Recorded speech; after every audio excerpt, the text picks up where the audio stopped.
Okay, I want to thank everybody for coming today. We're going to be recording the Zoom as we talked about. I'm Carol Silberstein, and along with Ellen Greenspan, Ellen, give a wave, we are the Hazak programming co-chairs. And Hazak at CBE has just been a really welcoming, great group of people, and we have a program every third Tuesday of the month on a variety of different topics. And this year, I'm very fortunate to have the inside connection to our speaker today, Steve Silberstein and his dad. And I just wanted to take a minute to thank James for running the Zoom from Rabbi Mina's account. Today he's on vacation, and so I just really appreciate him going the extra effort to do this for us today. If you have any questions, please put it in the chat, and then when we get to the end, I'll be monitoring the chat while Steve and his dad are paying attention to the presentation. So we'll be able to hopefully get to most of the questions at the end of the presentation. So Steve has prepared a presentation along with his father to talk about Mike's experience of surviving the Holocaust. And without further ado, I will let Steve start his presentation. All right, just give me a second. I'm going to share my screen, and I'll wait a second. Okay. So this is my dad's, and we're going to do this together, Holocaust Journey, and we will then go through the return we did to Auschwitz last year as part of the 75th anniversary liberation. Before I get started, though, I do want to introduce some people that are on the call besides my lovely wife, Carol. My mom, Lillian Silberstein, is in the room with my dad, along with my brother, Andrew. Also on the call are my son, David, my daughter, Sarah, David's wife, Leah, and our two grandchildren, Noah and Lainey, and Andrew's wife, Leah, and their sons, Jacob and Ethan. So the entire family is part of this event. The other unique part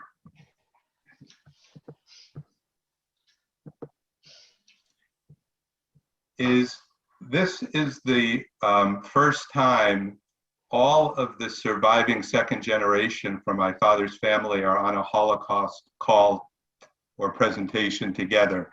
And I want to introduce our fellow congregant, my cousins Stan Bernstein and Alice Klein, who are the children of Helen Bernstein, Zikrona Livracha, and then Gail Becker and Andy Becker, the children of Manya Becker, Zikrona Livracha, then my brother Andrew, myself.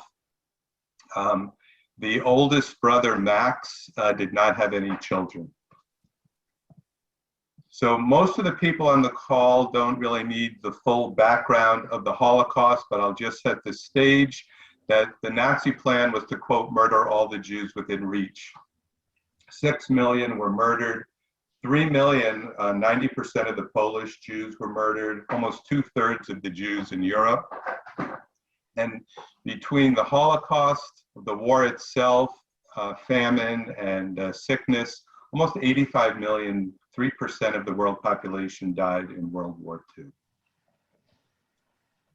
So we're going to start this journey from 1930, maybe a little before 1930, and go to 3 locations in Poland: Grudziądz in northern Poland, Lodz, and then Auschwitz near Krakow, then to Mauthausen in Austria, and the Santa Maria de Bagni DB camp in Italy, then to London, and to the USA. So the story begins in Grudziądz in 1930.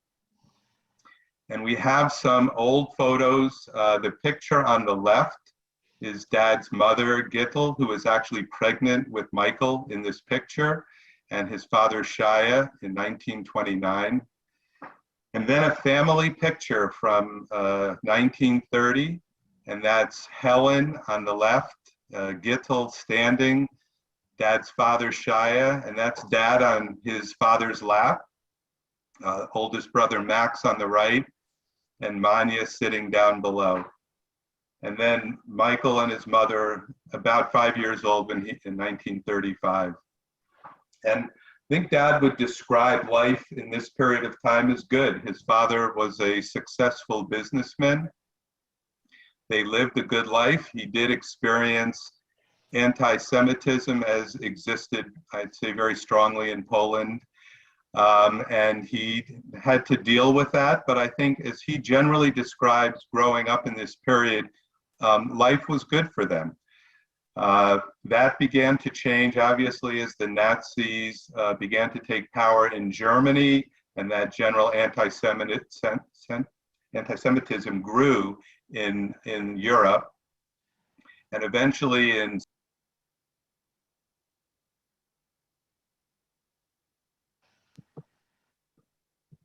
September of 1939, the war started and Poland was overrun in really a matter of weeks.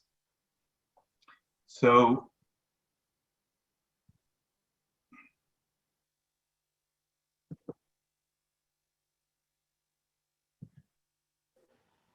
the next stop, as soon as the war had started, most of the family was in Lodz, and the family decided to move to Lodz to be closer to the extended family, thinking that might be a safer place to be. And when they arrived in Lodz in the fall of '39, shortly thereafter, there was a ghetto that was formed, barbed wire surrounding the Jewish ghetto that was created. At this time, the family realized that things were not good and were heading in a bad direction, and decided that the oldest brother, they wanted to escape from that region to see if he could find a path of survival that was different than staying there. So at 20 years old, he left the Lodz ghetto, and they really did not see him for many, many years after that, not knowing his whereabouts. So the family continued to live in what would be extremely declining conditions. The bridge you see on the left was the connection between the city of Lodz and the Lodz ghetto. Although my father was only 10 years old, he was able to get a job sweeping floors at a factory and was crossing that bridge on somewhat of a daily basis, and describes at times German soldiers shooting up at the bridge. So that was a fearful moment of crossing back and forth. On the right upper side, that was actually the street that they were on in the Lodz ghetto, Yakuba Street, when we returned in 2007 with David and Sarah and my nephew Jacob. So over those first 2 years, from 1940 to 42, life was confined. There was level of death, there was sickness, there was really no medicine. But in July of 42, the Germans began the process of truly trying to gear up to exterminate Jews. And I'm going to turn it over to Dad to describe the picture of this hospital you see at the bottom left and what occurred. That building was a hospital.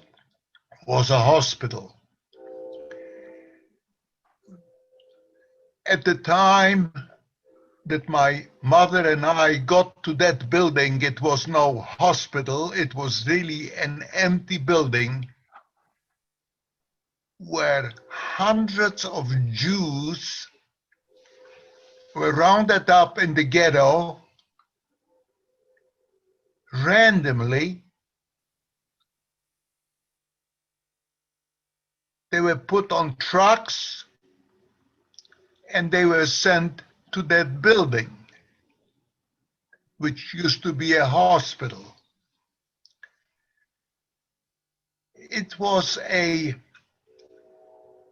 scary situation where many Jews all over the ghetto were being selected to get onto trucks to send them to various buildings one of them was that hospital, which was one of the main buildings that held hundreds of Jews that were rounded up in the ghetto.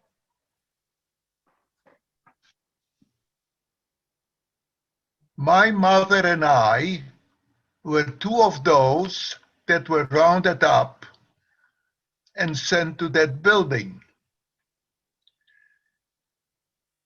We did not know where we were. We were scared, both my mother and I. And we were in the building waiting for something to happen, but we didn't know what was going to happen.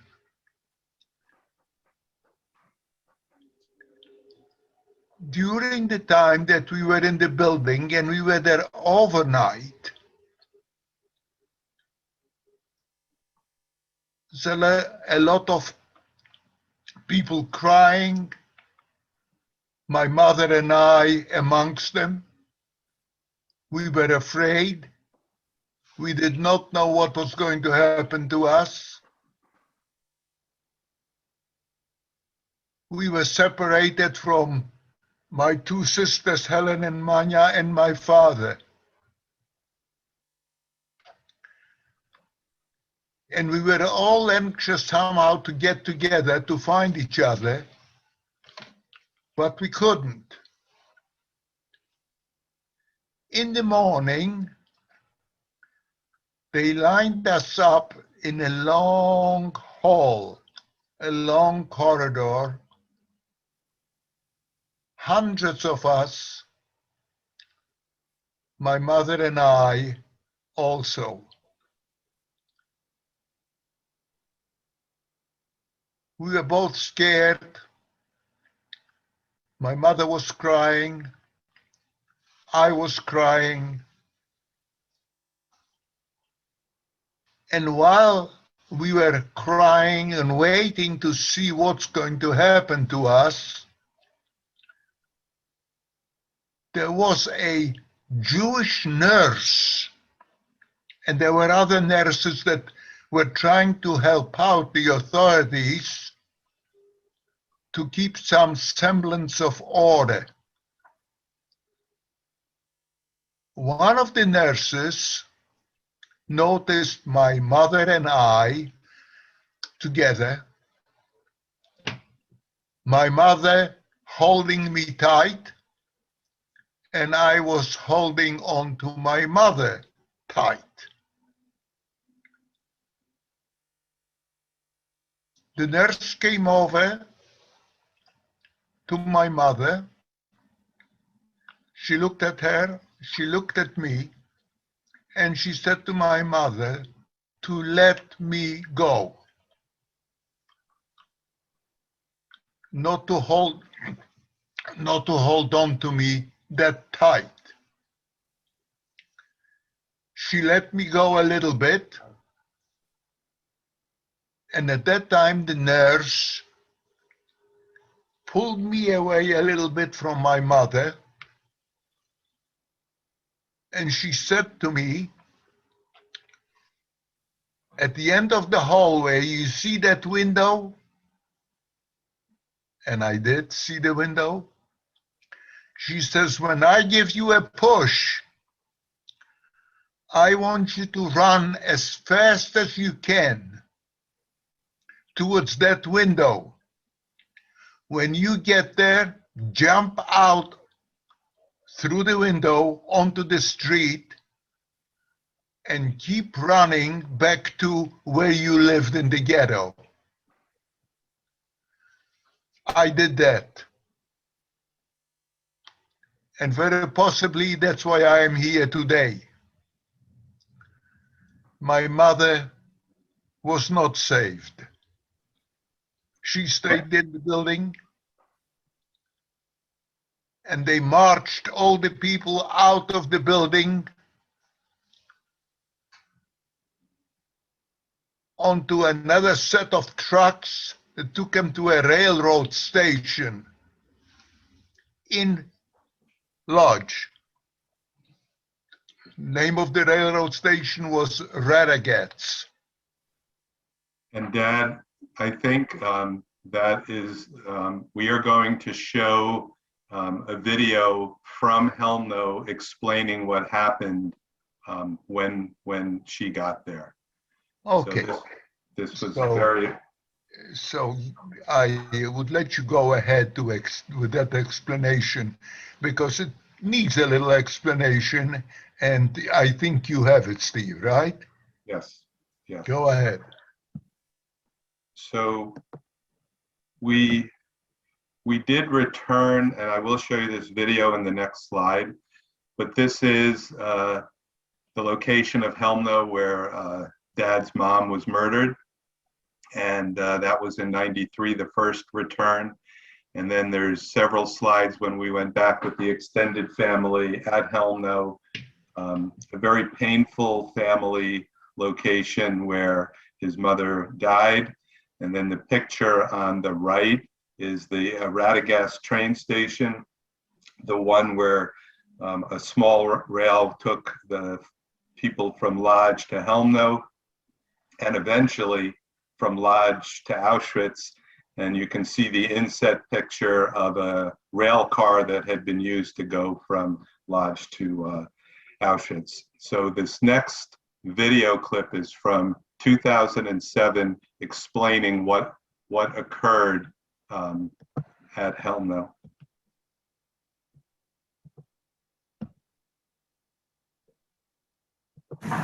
In this unforsaken place, and nothing, just big nothing.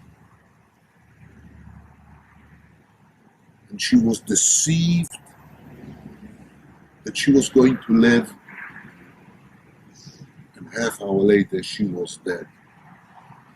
And imagine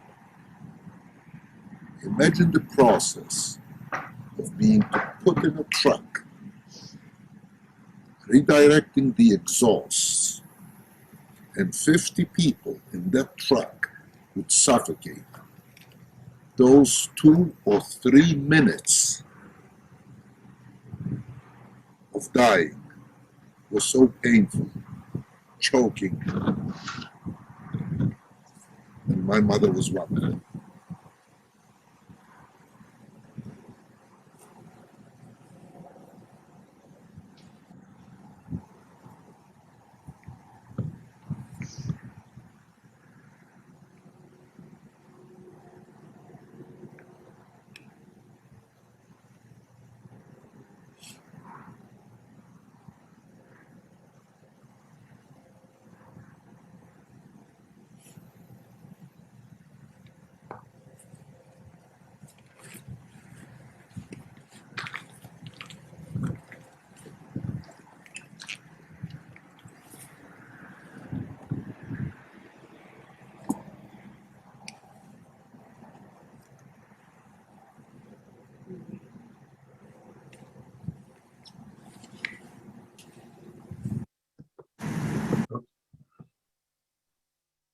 So the Helmno was not a concentration camp. It was a killing center. There was no path out. So Dad returns to his home, his place in Lodz. None of them fully recover. His father actually gets ill and remains sickly for the remaining years that they're in Lodz, which is another 2 years. And the amount of sickness and death is only growing. People are dying on the street every day. So 2 years continue to go by, and by July of 1944, it is determined to liquidate the Lodz ghetto and send all those to various concentration camps in Poland and Germany. So Dad, I'm going to turn it back to you to describe that train ride and the arrival at Auschwitz and life in Auschwitz. Well, the train ride to Auschwitz from Lodz, from the ghetto, was really a harrowing experience. We are all herded into a cattle car. Men, women, and children all together. It was an extremely dehumanizing experience where we all had to do what we had to do, and yet we were there all together, not knowing exactly where we were going at that time. But the train was moving, and it seems to me now that it took about 24 hours to get there, a day and a night, but I am not too sure. When we finally got to our destination,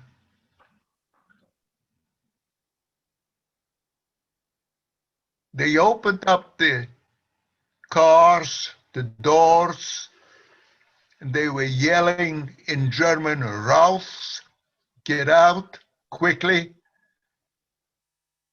which we did.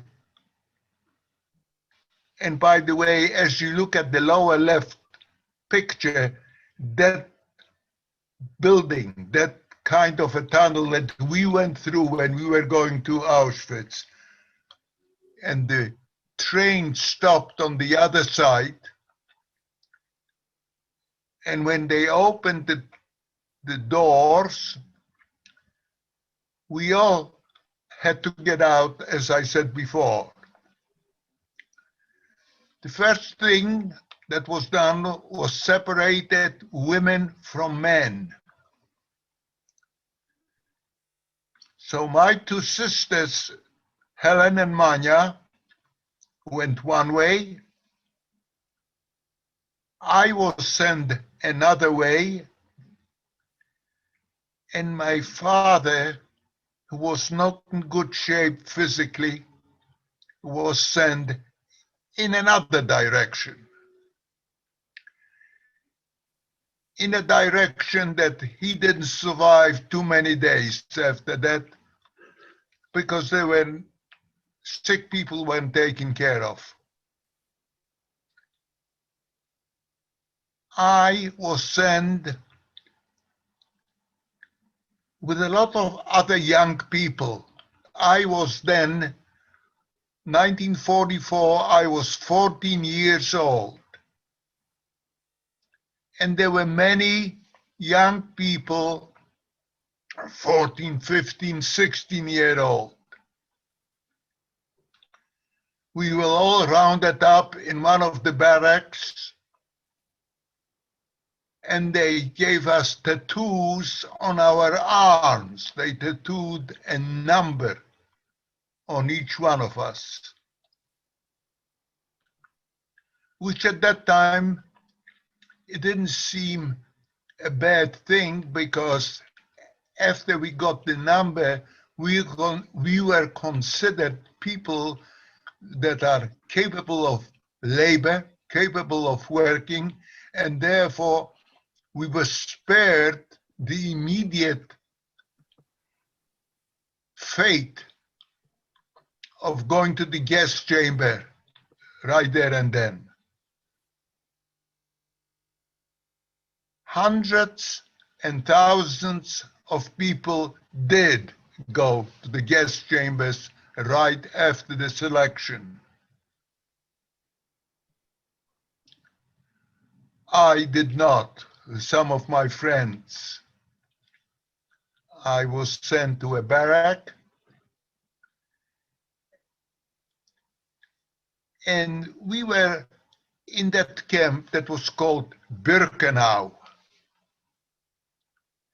We were there a few weeks, not doing much, hanging around, doing some menial labor. Every day they woke us up at 5:30. They had us lined up outside the barracks, and they counted us every day over and over again. Not that we had anywhere to go, but they counted us anyway. After about 6 weeks, they lined us up and they sent us to the main camp called Auschwitz. It was about 1.5 miles away from Birkenau. It was just a march, not a long one.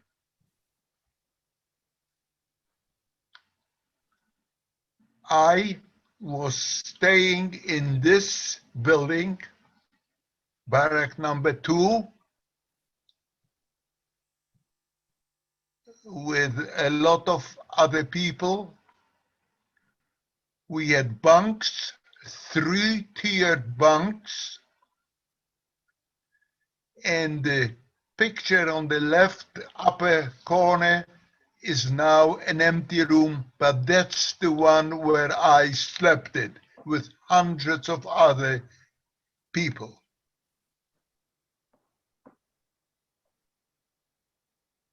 We were in Auschwitz, about 7 months. At one point in Auschwitz, I felt sick and I had the shivers, but I didn't report to any authorities to get help. I was afraid that once they find out that I'm sick, I'm finished. But I got so sick that the authorities noticed that I need some attention. They finally shipped me to a hospital building in Auschwitz. In that building, I met for the first time a doctor, a Polish doctor, not a Jew,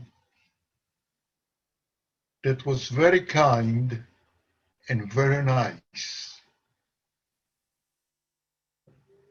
For the first time in about 4 years, for some reason, he was able to get some hot milk and gave it to me.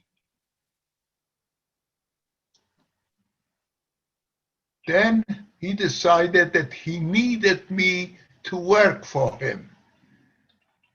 He was able to convince the SS, the soldiers, the officers, that he needs a boy to help him clean the room, sweep, do whatever he needed done. And I got that assignment. That was a lucky assignment for me. I was inside and I cleaned the building, the floors, the toilets, the latrines, whatever needed to be done, I did. And because I did that, they let me live.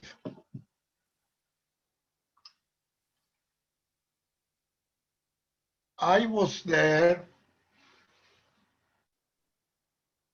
maybe 2 months, maybe less, maybe 6 weeks. After that period of time, the German authorities decided to liquidate Auschwitz. Let me mention as an aside that at that time, we had no idea what is happening to the war. We had no news. We didn't know whether the Germans were winning or losing. We were hoping that they were losing. As a matter of fact, it's in that place that we heard and we saw some American planes flying by. And I remember myself and a few of my buddies were standing in one end of the building, hoping that the American planes would drop the bombs on us and on everybody else. But they didn't. They flew by. They had orders to destroy different targets. Auschwitz was not one of the targets. I wish it had been. So thank you, Dad. We're going to show a video back in Birkenau from 1993, where Dad explains the whole setup of the crematorium and speaks briefly to his dad. This is one of the 4 crematoria in Birkenau. It is on the man's side. There is a similar one like this on the women's side. And it is probably the one where my father died. We don't know for sure, but it makes sense that that's what probably happened. You can see the ruins in the back of me, but we can see the area where the people had to undress and the area where they were forced to go into the gas chamber. Then after the gas chamber, they were evacuated with cranes into the crematorium where they were burned. Then the ashes were removed and they were put into another pit. It's a terrible sight. And when you think about what was happening here, it gives you the shivers. It's almost indescribable. And I am sure that at one time, my father probably asked why. And I don't have an answer.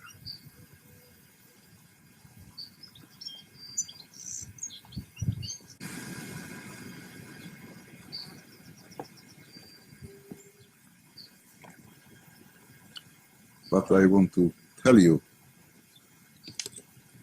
that you have a nice family. You have grandchildren, you have great-grandchildren, and we all love you.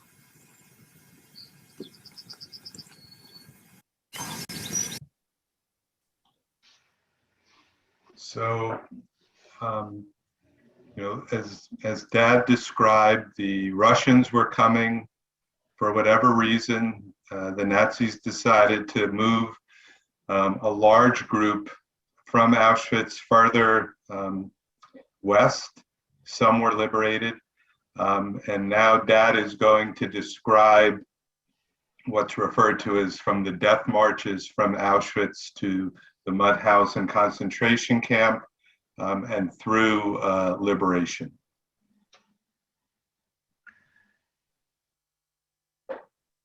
After Auschwitz, for some reason, the Nazis decided to send us to another camp. I wish they had left us alone, but they decided not to do that. So there was a march, what they called a death march.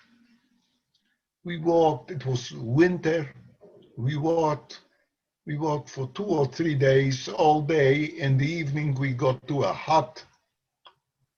And in the morning, we continued to march. A lot of people died in the march because if you couldn't make it, if you had difficulties, you were shot.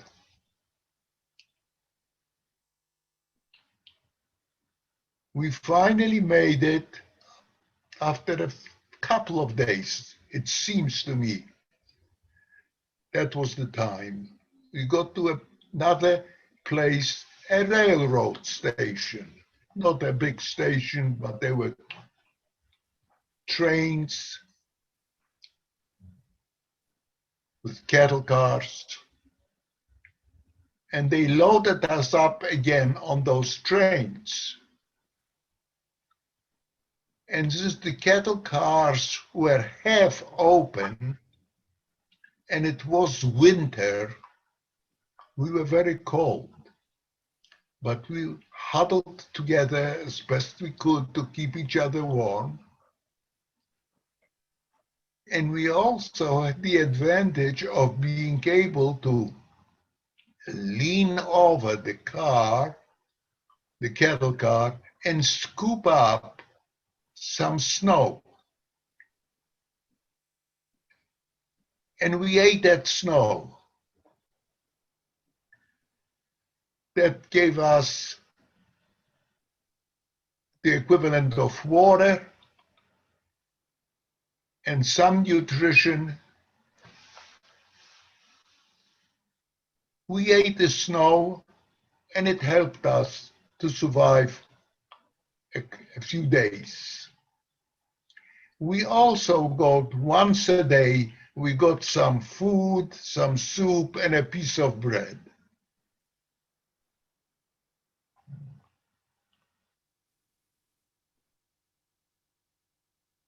We were on the train again until we arrived at another place, another concentration camp called Mauthausen. It was a hellhole. It was a horrible place, dirty, no facilities for sanitary, for bathroom, for anything that you needed to do, you were on your own.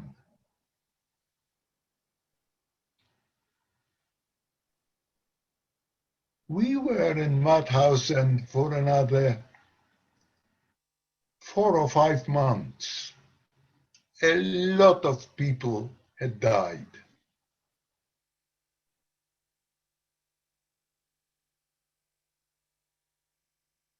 Somehow, some survived. I am one of them.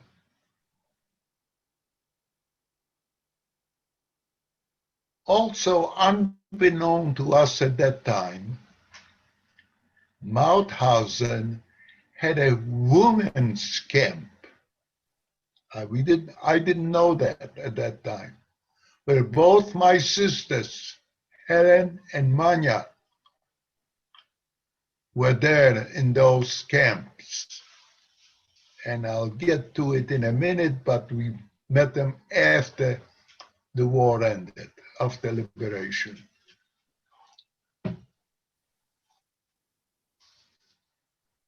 We were in that camp trying to survive day to day in filth. We all had lice. I had lice. Everybody was lousy.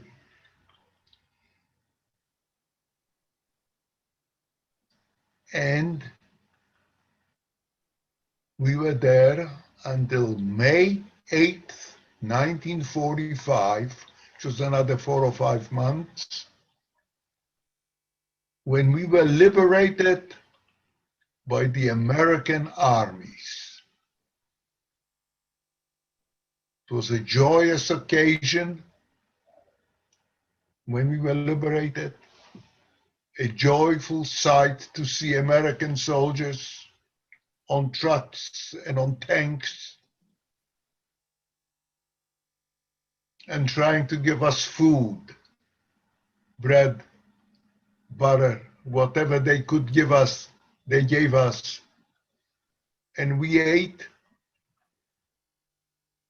and we ate too much. Most of us got sick, including me, but we didn't mind being sick. We just wanted food.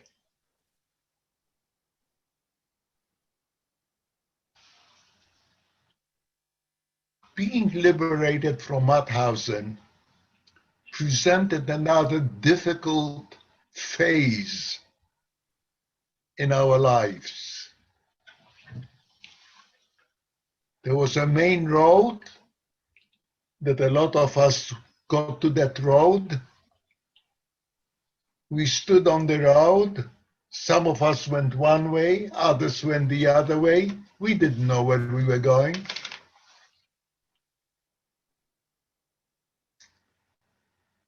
But we were free.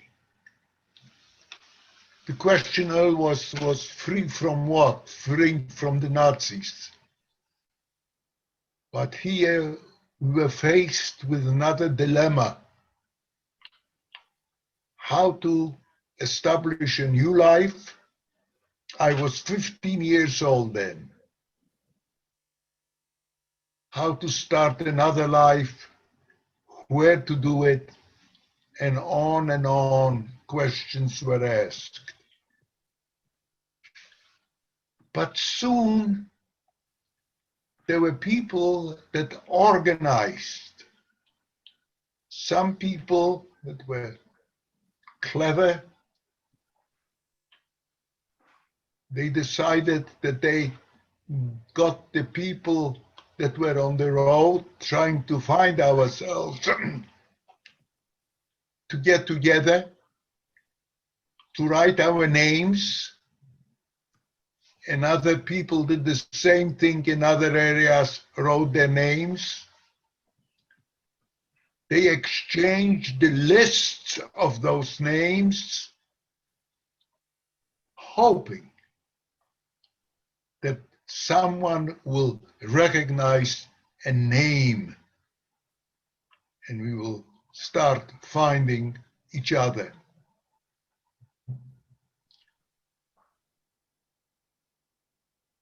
My sister Manya at that time was sick. She got into a hospital and she got well. My sister Helen was looking for me. And somebody told her, you know, are you looking for a young boy? She says, yes. Well, there are some young boys that are dirty, they need to be washed. They are over there in the field. She walked over in the field and she saw me. And we had a very emotional reunion. I was 15 years old, and even for a boy of 15, I was not a big boy at that time. But I was okay. I was not sick at that time. I was able to survive from day to day.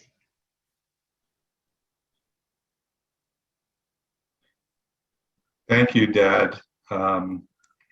We're going to go from that reunion where Dad, Helen, and Manya reunite, and they, through the various agencies, are brought to the Santa Maria de Bagni DP camp, which is near the port city of Bari, Italy, potentially on their way to Israel. I don't know that they really had a plan, but they ended up staying at this DP camp for many, many months. So they were liberated in May. There was some beginning of education.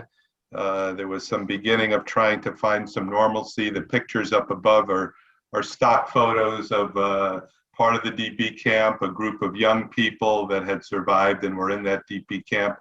Several thousand people were there, 2,000 or 3,000 were at this DP camp.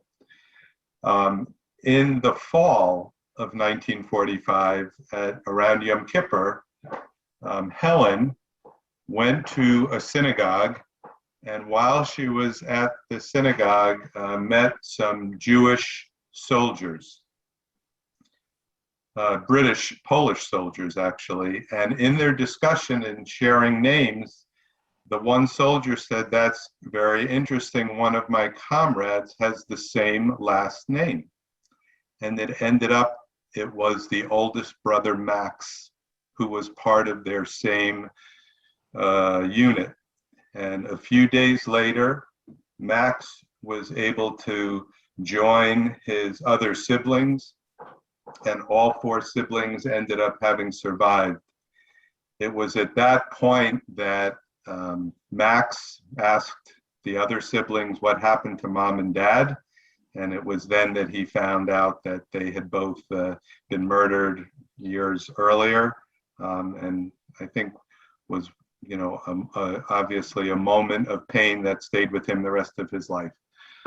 So they continued as a unit to live there. There's many different stories, but ultimately Helen and Manya end up in the US, in New York, and Dad and Max go to England. And Dad lives in England for 7 years. That's where he learns English, goes to school to get his electrical engineering, and I would say begins to live life, enjoy life during this time. But there was this strong pull from his sisters and some extended family to come to the US. So after 7 years in London, he gets on a ship and goes to the US in 1952. Several months after arriving in the US, he is drafted into the Korean War, where he serves in Alaska, in Anchorage, Alaska, which ended up being a very positive. And the picture that you see on the left is him the day he became an American citizen, and that happened early because he was serving in the Army. A few years later, actually on a blind date from a friend from Lodge who had also moved to New York, he meets my mother in the Bronx, and they get married in June of 1956. And we're going to fast forward quite a bit here. And then over the coming years, they have myself and my brother. My father worked for IBM for over 30 years. They live, and we grew up in the house you see. They lived in that house for 58 years on Memory Lane in Poughkeepsie, New York. And Dad is, you know, life is continuing and the family is growing. The next picture is one of the few pictures with all 4 siblings. This was at Carol and I's wedding, and I'll just go through it. In the back left is Seymour and Manya Becker. So Manya, the younger of the 2 sisters, Carol and I, then my mom and my father. And on the bottom left was the oldest brother Max, his wife Lucy, and the oldest sister Helen and her husband Edwin. So there were a growing family. My brother on the upper left marries Leah, and we have children. And in the upper right, that's actually at my dad's 90th birthday last year, with Ethan and Jacob on the outside, my brother's children, and David and Sarah in the middle. And then about 3.5 years ago, our grandchildren and my dad and mom's great-grandchildren, Noah at his bris on the bottom left. And then a couple of years later, we have Lainey, and the picture on the right is Noah and Lainey, 3.5 and 1.5. So, you know, from a story of, you know, of great atrocity to the family growing. I'm going to transition now, and there's a couple of more videos that will come. But at the end or the middle of 2019, the Auschwitz-Birkenau Foundation invited Dad to return for the 75th anniversary of the liberation of Auschwitz. And we went, and actually it should have been 6 of us. This is at the airport, and Mom unfortunately got sick, and Carol stayed with her so I could go. But we went to this anniversary, which had both a very uplifting from a survivor and from looking forward in the future, and then the solemn remembering the 6 million and remembering all those that were lost.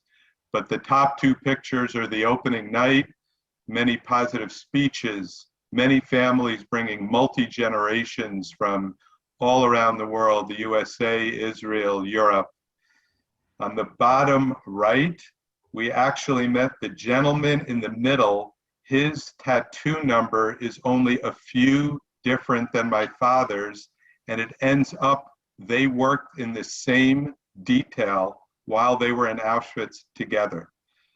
And then part of our delegation on the left while we were in Auschwitz. It became a little more solemn on the next day, where it was actually the January 27th, the anniversary of the liberation, a very large tent with many dignitaries from throughout the world set up right in front of that railroad entrance to Birkenau. You can see in the bottom, my father there. And then the following day, we went back and went through Auschwitz and went back to Barrack 2 and relived and remembered his mother and his father and all the loss, but yet looked at the family as we have grown. There was a very poignant moment that was somewhat spontaneous, and I'm going to play it for you.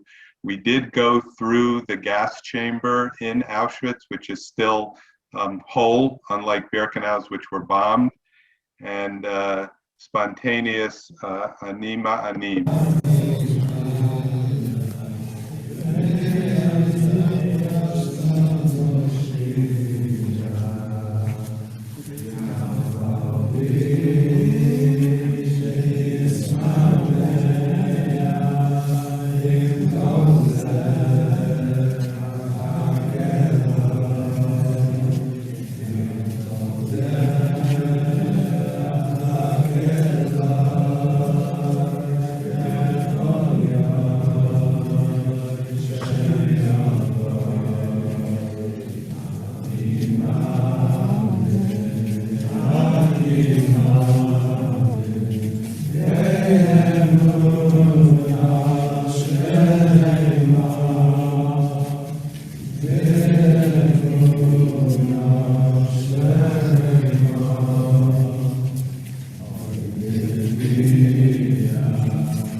I will say that was one of the most emotionally draining part of that trip, and it was just to be inside the gas chamber and have that prayer. To switch from that, this is the final video, and it's Dad's message to the next generation, but it can be to all of us. So I will play this for you now. First of all, I want them to know that life is not always easy. You have to work to achieve.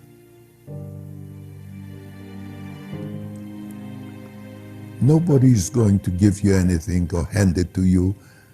You shouldn't even expect it. We are not all the same. We are different. We have different cultures, different religions, different likes and dislikes, different sense of values. We do have that. But we can live together peacefully in spite of these differences. The differences are not going to go away. What we must learn is how to accept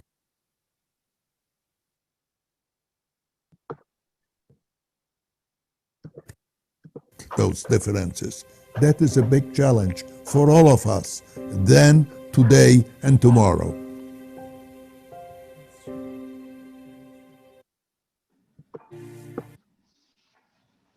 So this is the final slide, just some various pictures of the family, the extended family, Israel on the bottom. We are open to any questions, and I would just want to thank Dad for doing a wonderful job. And it's important to all of us to remember and to share this story so that we never forget. Okay, thanks, Steve and Dad, for the presentation.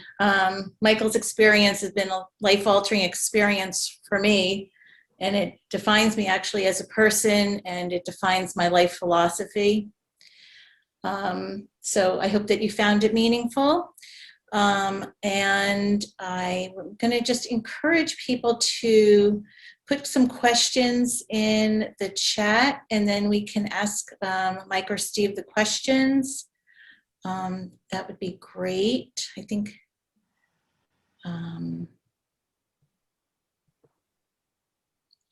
Okay. A few remarks. Any questions?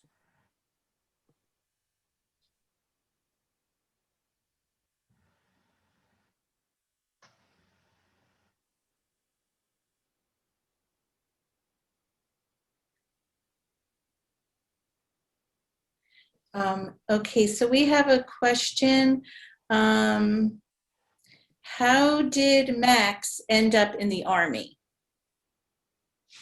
How did Max end up? End up in the army. Max, right at the beginning of the war, from Lodge, he decided, or my mom and dad decided, that he shouldn't be staying with the German occupation. That if he had an opportunity. Tell him how old he was.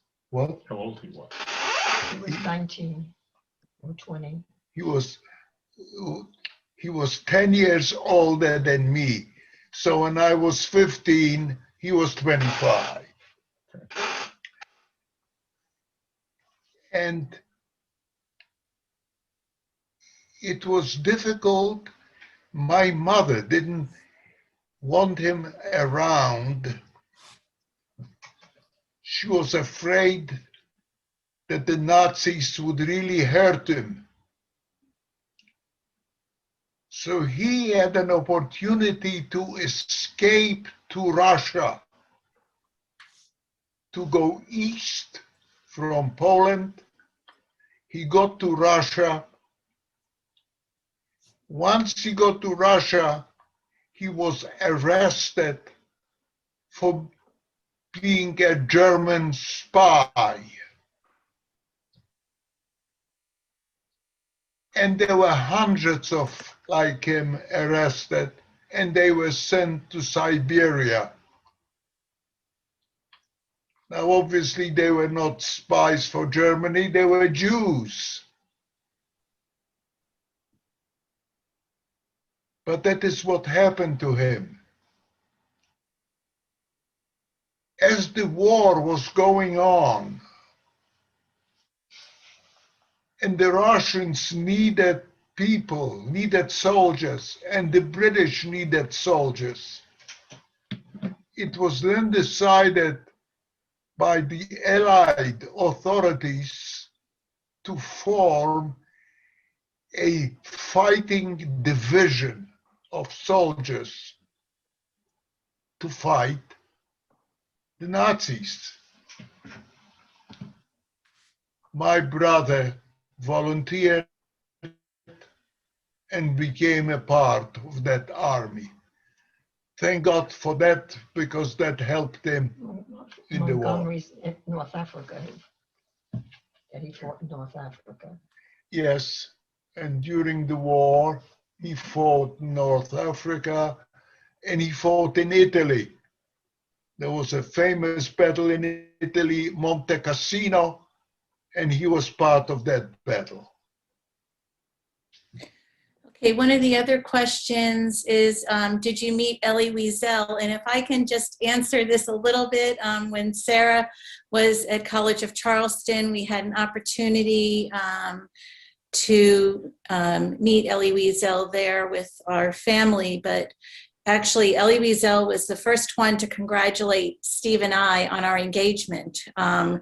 When we first got engaged, we went to an event at Vassar College, and Mike was talking to Elie Wiesel. He, congratulated us on our engagement, and then Mike said to him, I was there when you were there.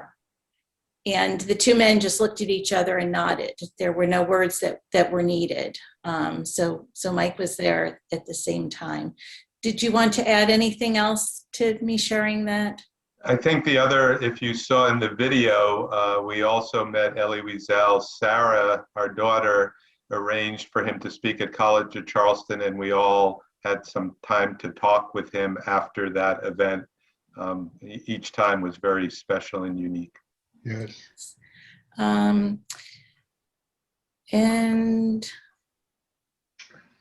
Lori Lazoff said, I've heard many times, having known the family from Poughkeepsie for many, many years, but I never tire of listening and learning the life's lessons. Thank you for sharing. We have a lot of thank yous. Question for Michael. In the area of Poland you lived in, did you ever hear of a village called, I'm going to butcher this, Pruszenitz, Pruscneiez?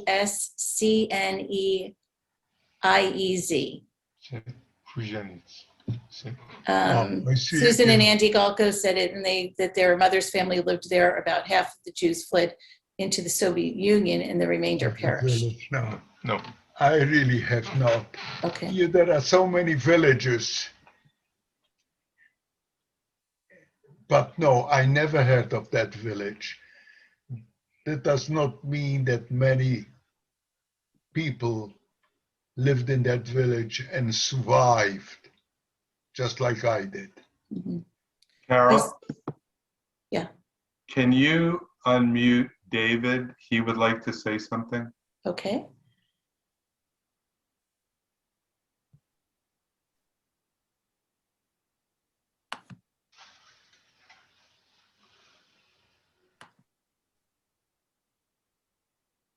Hey, how's it going? I just wanted to say something real quick. I am Steve and Carol's son, and Michael is my grandpa. And I just wanted to say I'm really proud of my dad and Michael and the whole family for putting this together. And I just think it's so important for people of my generation to know this story. And there's not many survivors of the Holocaust that you can actually hear this story from and, feel and touch this story and talk to people. So presentations like this are just so vital. And I know that there's other people on this call who, are children of survivors or have survivors in their family. And we just encourage everyone to try to, speak to their family and their next generation as well, because I just think that this is such an important thing, and I'm just really proud of them for doing this and very thankful to be in this family, and just want to continue to push the message, forward so it never happens again. So thank you. Very good, David. Thank you for that comment. Okay. One of your nieces, Rachel, asked, did you ever dream or fantasize about what you would do when you were free? Good question, Rachel. Yeah, the question, yeah, not when we were free. I tell you, when I was in the camp, we all thought about food. We were all hungry. Our primary objective was to get food. That's what we fantasized. That's what we dreamt about. Of course, after we got food, we wanted other things, which is the normal progression in life. As life gets better, you want different things. And so did we. But we wanted freedom. Education was very high on our list, to get an education. We all realized don't forget that a lot of us lost years of education. We had a lot of catching up to do. And some of us did.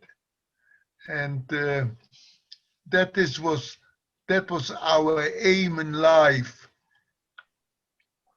to have families, to have enough food, to live a life like most ordinary people live. That's what we wanted. And some of us were able to achieve that.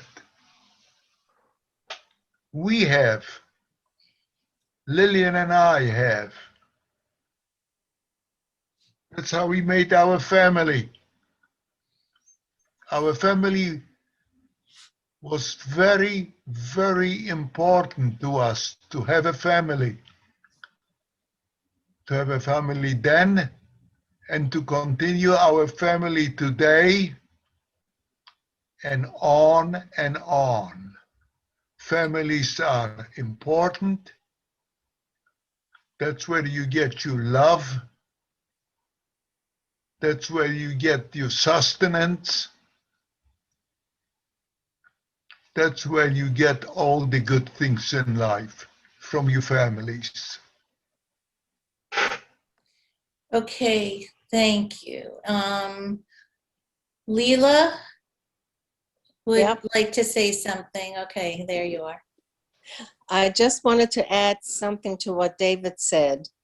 How important it is to listen and hear these stories. Many of you know my uncle, Tuvia, who passed away this past year, had the similar path as Michael did, from the Lodz ghetto and to Auschwitz, to Italy, to Israel, and then eventually to Australia. And I don't have many regrets in my life, but what I do regret is that I never went with him on the March of the Living. And every time I hear of a story of a family that had the opportunity to go back with a survivor, it just reiterates to me how foolish I was that I never took that opportunity. And so, Steve, it's a great program, and I just want to thank you. Thank you, Leila. Thanks, Leela. Okay, we have a lot of great remarks that I'm going, a lot of thank yous that I will be sharing with you. We do have one remarks.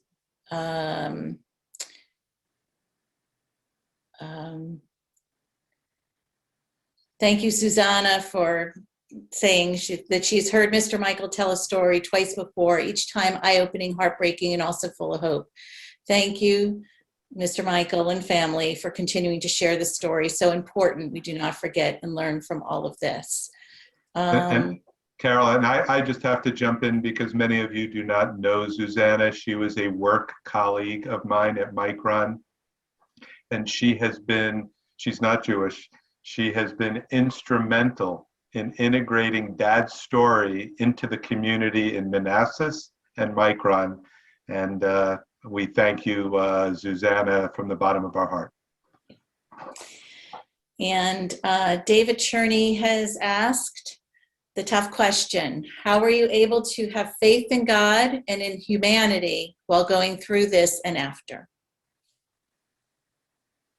I have faith in God. I couldn't survive without having faith in God. I did not have initially, right after the war, I didn't want to have much to do with God. I felt that God let us down right after the war. But as time went on, I was able to get some wisdom from going to synagogue, from listening to rabbis, from listening to people that were much smarter than I was and am. And as a result, both Lillian and I, we believe in God.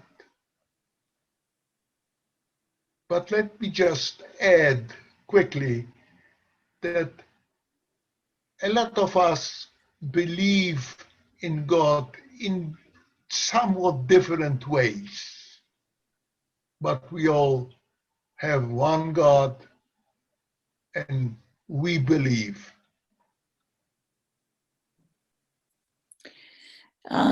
So our friend Dina Hirsch from Poughkeepsie, who is friends with the whole Silberstein family and is a second generation person also. She said, my parents were partisans during the war. When I would ask him how he could continue to believe in God, he would say, it's hard to live with a God like this, but it's even harder to live without him. Yeah, well said. Yes. We have a remark from Joanne Levine that her late father helped liberate one of the camps, and she doesn't know which one because he wouldn't talk about it. But she knew it affected him very deeply, and he was 19 at the time. My father also, he helped at a displaced persons camp after the war ended, and he also would not talk about it because it was very traumatic. And I did see, so one of Mike's Army buddies that he met in Alaska, Alan Turitz, his son Mark wrote, thank you Silbersteins for being such wonderful friends to our family my entire life and such an inspiration to Kathy, myself, my dad Alan, and late mother Joan, as well as their sons Jack and Jesse. You are the messengers to the future that we may never forget. Thank you, Mark. And Mark Turitz is the son of my buddy. We both served in Alaska together. His father and I, we served in Alaska. wave, Alan, wave. Good to see you. And Judith Meisner says, a wonderful program. I chair a diversity program for my junior high students in Pennsylvania and would love to include this inspiring story of survival on our website. I am the grandmother of Samuel Meisner, who had his bar mitzvah in October, and Samuel Meisner. So I think that before last year, when we were doing the programming, Ellen and I were talking about having Steve and his dad on to tell his story. And then, of course, COVID happened and we postponed to this year for the presentation. But in Steve's retirement, he has wanted to really put together a lot of the hours of audio, video, hundreds and hundreds of photos that he has of and from his dad, and coordinating it all into this story has been a wonderful exercise for him. And he is looking forward to sharing this with like high schools or other students, and because the education about the Holocaust is not great numbers in people that are aware of exactly what happened. So I appreciate that Steve's putting all this together. I would like to also say that when I saw the job that Stephen did, Stephen and his brother tried to get together as best that they could to come up with a story. And without Lillian, there would be no story. Everybody contributed, and everybody did a significant job of many of hours of hard work. As I said many times to Steve, I could have never made it. I could have never done that. So I thank Steve and the whole family for having done that we could all listen to, learn from it, get an education. Not necessarily enjoy it, but just to learn and get educated as to what happened. Thank you, Dad. But as you know, the most important part of this is hearing it from the survivor. And we treasure the words that you say and when you say them, and they are very special. So thank you. Thank you.